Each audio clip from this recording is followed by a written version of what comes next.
Alright, what is up guys? I'm back. I haven't done a video like this, not yet at least. What we're going to be doing is I'm going to be explaining to you guys how to put a scooter together and like what the parts themselves actually are.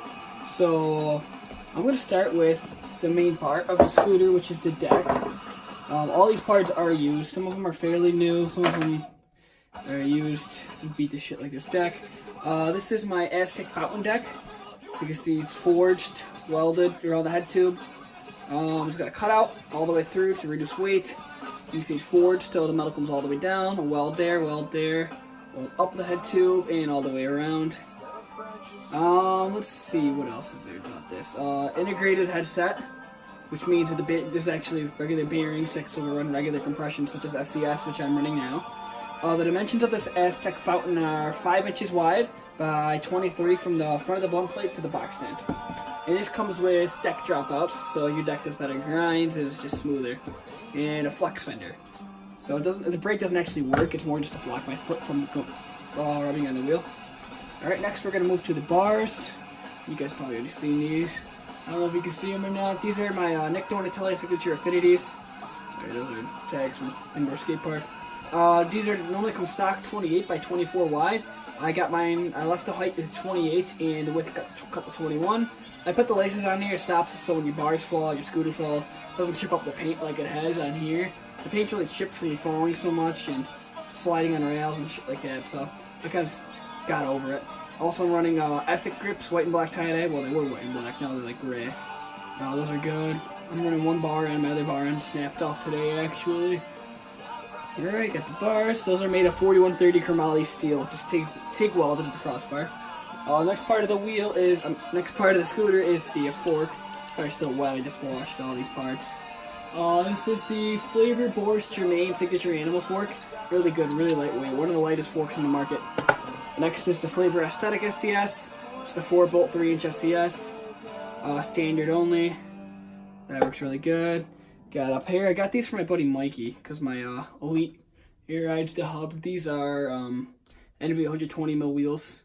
With, I want to say they're ABEC 9s in here. Okay, got those. Those are just black on black metal core. I got a compression cap that goes inside the clamp. The clamp down to the fork.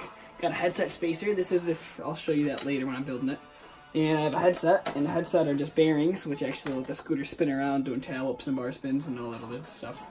Alright, now let's get to assembling the scooter. Okay, so now when it comes to assembling the scooter, I always start by taking my whole scooter apart, cleaning it, make sure everything's clean, everything's good, everything's compatible. And what you want to do is you see the head tube here. Right inside there is where the bearings go. One here, the bottom cup, one in the top cup. I like to grease them so they don't squeak and makes the bearings last longer. So what you do is you get some, I'm using Japanese car grease. You just get a little bit. I normally just put it on my finger. Make sure you guys can see me doing this. Get a little bit of grease. Sometimes you use a decent amount and you apply it right inside the head tube. It's okay if you get it on the outside. You'd rather have more grease than less.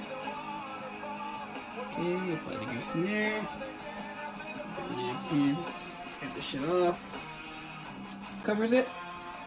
And it does get a little dirtier down here, so I would suggest a little more grease. Okay, flip that back over. Now the grease is done. So we clean that up. Put that right in the bottom. You know, actually I'll save that for a different, when I put the fork on. Now you get your crown race. What this does is makes it so your fork doesn't rattle in your bearings. And it makes it all flush. Press that in the top bearing. Then after you get your bearing in, you grab your fork. And you grab your second bearing, which you haven't put in the bottom yet. And you slide it down the fork. And some forks have integrated crown races. Mine does, so I don't gotta worry about it. If not, you need a crown race over top of underneath the bearing. You get the bearing and you put it so the that little lip is on the top. So when it slides up, it's flush inside your deck. So you grab the deck, you just slide it through, pop in place, push down hard. Now that that's on, you will get your desk cover, which comes with the headset. You slide that over, and it keeps everything compacted in there. If there's any excess grease, like how I have, You just wipe it off. So I got that. Now we're gonna move to compression. Compression is one of the more complicated things that people have. I'm running SCS with lots of compression, such as HIC, IHC. My other scooter are on HIC. I mean, mini IHC, sorry. So, problem is if you see, when you slide this over top, let's make sure this isn't upside down. Okay, that's right. So you slide your fork over, and on the inside, you want the fork to actually be shorter than the lip on the inside of the clamp. But some forks come flush, so it doesn't compress and doesn't tighten. So that's when the headset spacer comes into place. They pop that on. Put that on, then you get your compression bolt. It's either an M6 like this or a bigger M8 bolt, which comes with a washer that goes in.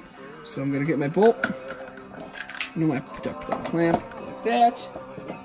You grab your set of American Allen keys. Hold the fork in place. Whatever Allen key is compatible with your compression bolts. I normally use a 5mm. Most clamps are 5mm. And you just tighten it down. Grab your front wheel, slide it over. Then you just get the axle, slip through, line it up with the bearing. It should pop right in. Come on. Alright. My fork's a little messed up right now, and my axle is. Alright, pop it on one side. Then you go and put the other side on. Some forks require one Allen key to tighten the bolt. Some require two. Mine requires two, so I'm gonna use two. And finish tightening that, then you move to the back wheel. Okay, and practically the same step applies for the back axle, the back wheel. It's the same as the front. Just sometimes the back axle has a bigger Allen key. And this one's actually running a 6mm. Just gonna loosen the axle up. Mine's integrated, so I need an Allen key to tighten it. Okay, so you just get your back wheel. Oh, pick up your scooter. Pop the back wheel through. I'm gonna grab the axle first. Make sure your wheel spacers are in there. It holds the wheel in place. Pop the axle through the spacer, then through the wheel. The other spacer. And then it should be flush on the other side. And that pops in, and then you screw that guy in. All set. So I'm gonna move to sliding the bars in. Okay, now that you have your compression's tight and both your wheels are on, everything's tight, you grab your bars. And if I'm running a standard, some clamps you have to stretch, which you put a quarter in there, then retighten the bolt. Some clamps you don't, so just get your bars, and most just sit in there and slide in there. Then get your set of Allen keys, make sure your bars and your wheel are aligned, so you're not having your bar sideways and riding straight. And then you get your Allen.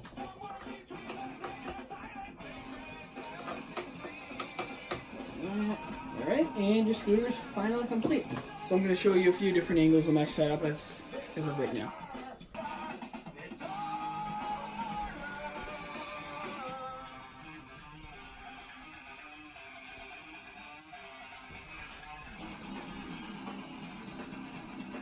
Alright, and that is really it for today's video.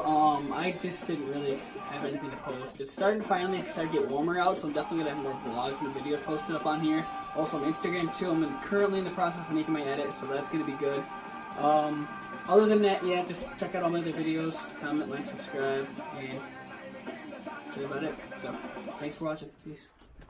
Maybe you should pull the fucking trigger. Pull the trigger. Ain't nobody gonna do it for you.